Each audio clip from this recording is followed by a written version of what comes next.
Welcome to Beautiful Thrift Homemaking. I'm Linda. I'm reading through a vintage cookbook from 1917. It's called A Thousand Ways to Please a Husband. We've been reading this since June of 2025, and we are almost done with this book. We have chapters 137 and 138 to read today, and we are in the month of April right now in our reading and in the storyline. April of 2026 as I read, April of 1917 or 1918 as the storyline goes. So chapter 137 has a short story and then the recipes with the menu, and the same for chapter 138, and so we'll go through all of that. First, I like to read the two short stories and then get into the recipes. A luncheon for Polly. Now that this delicious little luncheon is over, Bettina, said Alice, I want to ask you something. How did you make the croquettes that cunning shape?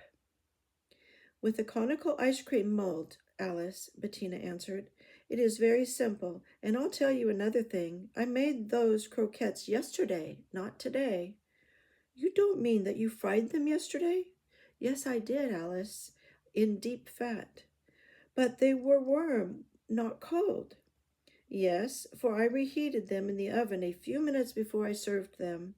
They really are as good as new when treated that way. I had always supposed that croquettes had to be served immediately after they were fried, and you know frying in deep fat is really a nuisance when it has to be done at the last minute. For instance, today I had the biscuits to make and the soup and sweet potatoes to prepare, and I believe in being leisurely when giving a luncheon, so I certainly would not serve croquettes if they had to be made that day. I tried reheating them once when Bob and I were here alone and discovered that they were delicious, so I've always, ever since, fried my croquettes the day before. Hereafter I'll serve croquettes at luncheon myself, said Alice. You have taught me something. For luncheon that day, Bettina served cream of pea soup, toasted sticks, pork croquettes, glazed sweet potatoes, creamed green beans, biscuit, cherry butter, head lettuce, French dressing, date pudding, cream, and coffee. And in this chapter, we have Bettina's recipes for the cream of pea soup, the toasted sticks, the ground pork croquettes, and her date pudding. So we'll look over those in detail after we read the next chapter. Chapter 138, Furs to Put Away. A penny for your thoughts, Bettina started in surprise. Why, Ruth, I didn't see you coming up the walk. I knew you didn't, but what on earth are you doing out here on your front steps? Enjoying the weather? Indeed I am. Isn't it a wonderful spring day? But my thoughts weren't very poetic, I must admit. I was just wondering if it was too early to put away my furs for the summer. I'm always tempted to do that when the first signs of spring appear, and then I'm generally sorry a few days later. I'll have to put mine away soon, too. Do tell me, Bettina, just how you go about it. Well, I always hang mine in the sun for a while, then I beat them well, comb them out with a steel comb, and wrap them up. With mothballs? That is a good way, but not at all necessary. I always wrap mine in a newspaper, a good tight package. Moths don't like printer's ink, you know, and furs so wrapped are perfectly safe. Then, Bettina, you don't need to add that you label the package, for I know that you do. You thoroughly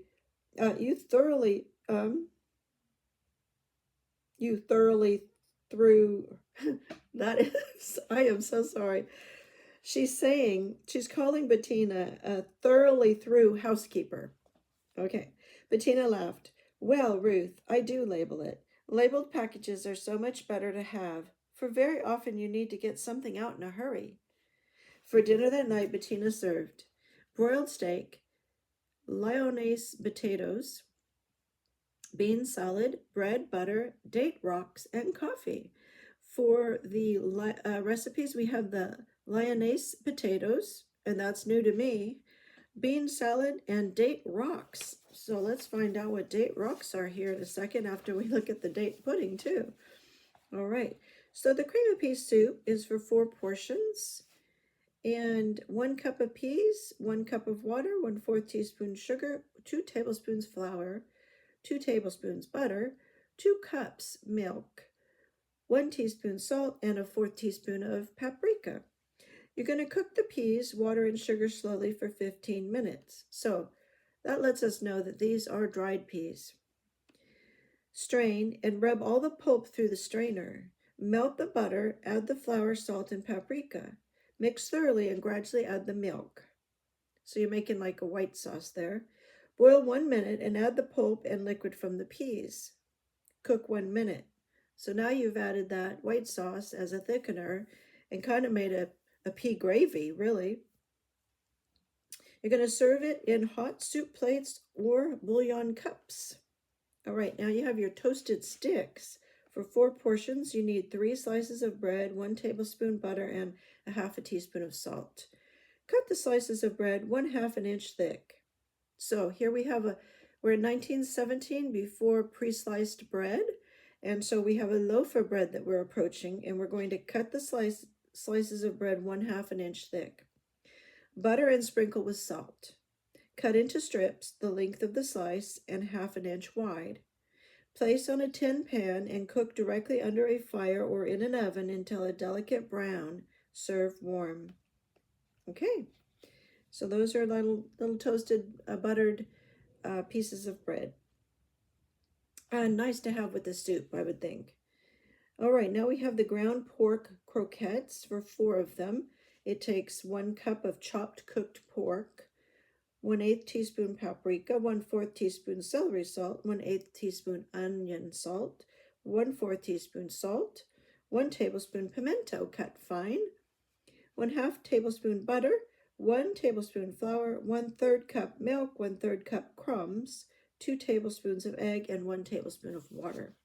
Melt the butter, add the flour, paprika, celery salt, onion salt, and pimento. Gradually add the milk and cook thoroughly for 1 minute.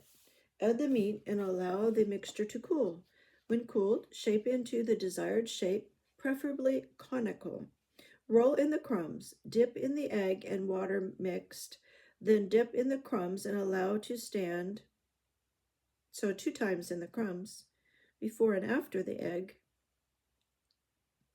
Allow to stand for 15 minutes or more, and then fry in deep fat.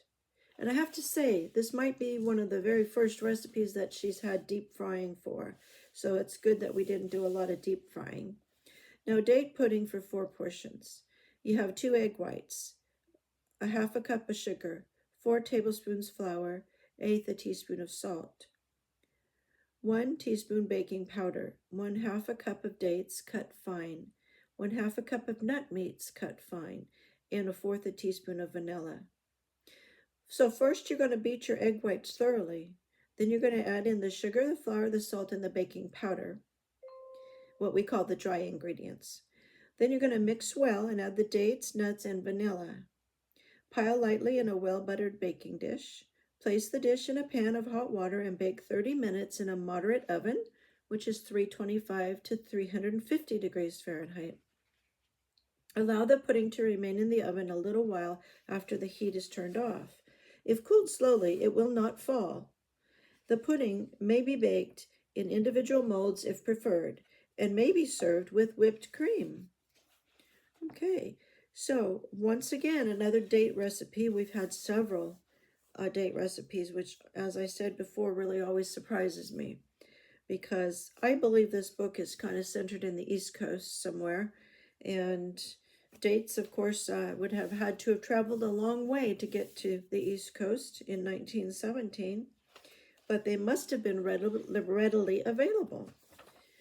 And in our story, we have Alice. She's a good friend of Bettina's, and she is learning from Bettina about putting together a luncheon and about serving these croquettes and how they can be reheated. Okay.